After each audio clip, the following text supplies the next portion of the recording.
WHAS 11 News at noon. Helene's remnants being felt right here at home. The powerful Category 4 storm devastated communities down south overnight and is now making its way into Kentuckiana.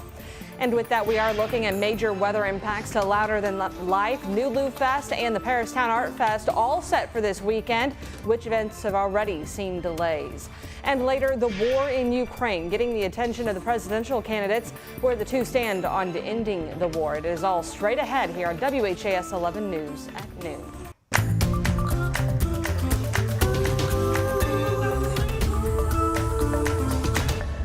And here at the top of the hour, widespread rain, and you can see that. High winds gusting around Kentuckiana, causing concern for power outages, downed trees, and flash flooding.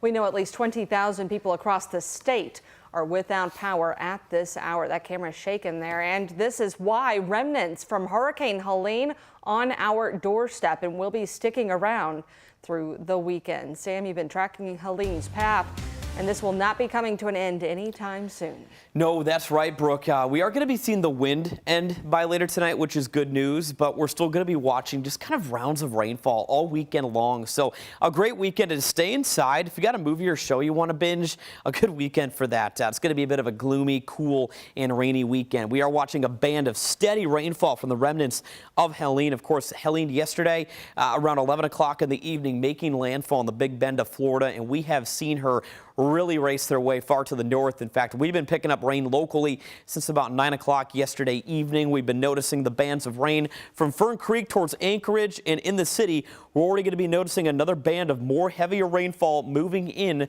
from the east and southeast. But right now, temporarily, Sellersburg towards Charlestown staying a little bit on the dry side of things. More steady rainfall down to the south. There's been reports of over 2 inches of rain so far today, anywhere from Hodgenville down towards the Breckenridge County area and Litchfield included in some of those heavier rainfall tallies. So once again to the north, we do have a dry slot right now underway, but again, most spots are staying pretty darn windy outside. We've been watching the wind gusts pretty closely as we've got into the lunch hour. 36 miles an hour with the current wind gusts in Louisville, 40 in Frankfort. You see some of these areas in the red shaded area. That's where there could be towards Lexington. Some wind gusts of 50 or greater at this hour. So to go along with that, we have the flood watch in effect. This goes until 8 a.m. tomorrow morning. And with the wind, we have a high wind warning. This goes until 8 o'clock this evening. So we're going to be watching both the flood and the high wind concern as the rainfall from the remnants of Helene will be continuing to impact us through the remainder of the afternoon and evening. So Brooke will be talking more about the remainder of the weekend in your full forecast in a few minutes. All right, Sam, this morning, Kentucky Governor Andy Beshear gave a weather update, saying the Commonwealth's main concern right now is how this will impact travel on the roads. He stressed, should you come across a flooded road, do not attempt to drive through it. So do not drive through standing water and never go around barricades. You know, if somebody is taking the time to put barricades up around a flooded area, it means that your car or your truck will likely not make it through. So please never go around those. Beshear said he does not think a state of emergency is needed yet, but that could change. And a big weather impact for sports fans today. Tonight's football game between Trinity and St. X has been postponed to tomorrow. That game was originally supposed to take place tonight at L&N Credit Union Stadium. It's now scheduled for tomorrow at 5:30 at St. X High School. Louder Than Life delayed opening the gates this morning for day 2 of the music festival at the fairgrounds as a precaution with today's weather. Event organizers took to social saying, rest assured we are keeping a close eye on the situation and will provide updates as soon as we can. Parking, doors, and set times will all be adjusted, and we are committed to rocking with you as soon as it's safe. If you are headed out to the festival today, organizers and Metro Emergency Services said downloading that Louder Than Life app could help keep you safe if severe weather rolls in. And pay attention to the communications from the producer, because there may be things that change throughout the day. Know what the weather, what the warning signs are going to be. It's all on the app. Know what when they tell you to do something. Know where, if there's a potential evacuation, know where to go. Know what to do. Louder Than Life says Freedom Hall will be used as a shelter if the weather gets dangerous, and guests can also shelter in their cars. This weekend, the 14th annual New Lou Fest is also attempting to brave the elements. Saturday, East Market Street in New Lou will completely shut down for about 11 hours to accommodate vendors, local food and drinks, and live music. Organizers said the festival will happen rain or shine. Rain or shine, the show must go on, so we're going to deal with it and have a party. There'll be businesses that have extra tents on their patios, so get your rain boots on and your jacket and come have a good time. Nulu Fast starts at 11 a.m. Saturday and will run until 10. The event is free, but one important reminder, pets are not allowed. Crews with Louisville Metro Sewer District are out today clearing and cleaning out the drains, making sure clogs don't push water under the roadways. We were out with MSD this morning working off Whips Mill Road.